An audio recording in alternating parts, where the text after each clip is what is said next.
యుద్ధం ముదిరితే ప్రపంచం digital డార్క్లోకి వెళ్ళిపోతుందా? Internet ఆగిపోతుందనే భయం ఇప్పుడు నిజమవుతుందా? మధ్య ప్రపంచంలో యుద్ధం ఇప్పటికే ఆయిల్ సరఫరాలను దెబ్బతీస్తోంది. కానీ ఇప్పుడు మరో పెద్ద ముప్పు. ప్రపంచానికి జీవనది లాంటి ఇంటర్నెట్ హోర్మోస్ జలసంధి కింద ఉన్న కేబుల్స్ పై ఆధారపడి ఉంది.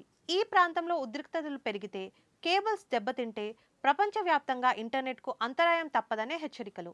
మనం అందరం అనుకునేది ఇంటర్నెట్ ఉపగ్రహాల ద్వారా వస్తుందని. కానీ వాస్తవం ఏంటంటే, ప్రపంచ డేటాలో 95 నుండి 97% సముద్రం కింద వేసిన ఫైబర్ ఆప్టిక్ కేబుల్స్ ద్వారానే ప్రయాణిస్తుంది. భారత్ని యూరోప్, ఆఫ్రికా, గల్ఫ్ దేశాలతో కలిపే కీలక cables SEA, MEWE, AAE1, EIG అన్ని ఈ మార్గం గుండానే వెళ్తాయి. అయితే మన దేశానికి ముప్పు ఎంత? కేబుల్స్ దెబ్బతింటే ఇంటర్నెట్ పూర్తిగా ఆగిపోదు, కానీ తీవ్రంగా నెమ్మదిస్తుంది.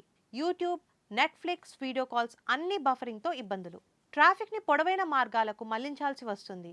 దీంతో లాటెన్సీ పెరుగుతుంది, డేటా ఆలస్యంగా చేరుతుంది. ఇది కేవలం వినియోగదారుల సమస్య మాత్రమే కాదు, 23 లక్షల కోట్ల విలువైన భారత్ ఐటీ రంగంపై భారీ ప్రభావం. సర్వీస్ ఒప్పందాల ఉల్లంఘన, భారీ జరిమానాలు, బ్యాంకింగ్లో మనీ ట్రాన్స్ఫర్స్, స్విఫ్ట్ లావాదేవీలు కూడా స్లో అయ్యే ప్రమాదం. అయితే పూర్తిగా ఇంటర్నెట్ ఆగిపోతుందా? లేదు. ఇంటర్నెట్ నిర్మాణం అలాంటిది కాదు. ఒక మార్గం మూసుకుపోతే మరో మార్గం ద్వారా డేటా వెళ్లేలా వ్యవస్థ ఉంటుంది. కానీ ఆ మార్గాలపై భారం పెరిగి వేగం మాత్రం గణనీయంగా తగ్గుతుంది. ఇప్పటికే భారత్ సహా అనేక దేశాలు ప్రత్యామ్నాయ మార్గాలపై దృష్టి పెట్టాయి. స్టార్లింక్ లాంటి శాటిలైట్ ఇంటర్నెట్ సర్వీసెస్ బ్యాకప్ గా పరిశీలనలో ఉన్నాయి. యుద్ధం కేవలం భూమిపై కాదు, ఇప్పుడు డిజిటల్ ప్రపంచానికి కూడా ముప్పు. హోర్మజ్ లో ఉద్రిక్తతలు ప్రపంచ ఇంటర్నెట్ ని ప్రభావితం చేస్తాయా? ఇది మీ ప్రైమ్ నైన్ న్యూస్. ప్రపంచాన్ని ప్రభావితం చేసే ప్రతి పరిణామాన్ని మీ ముందుకు తీసుకొస్తూనే ఉంటాం.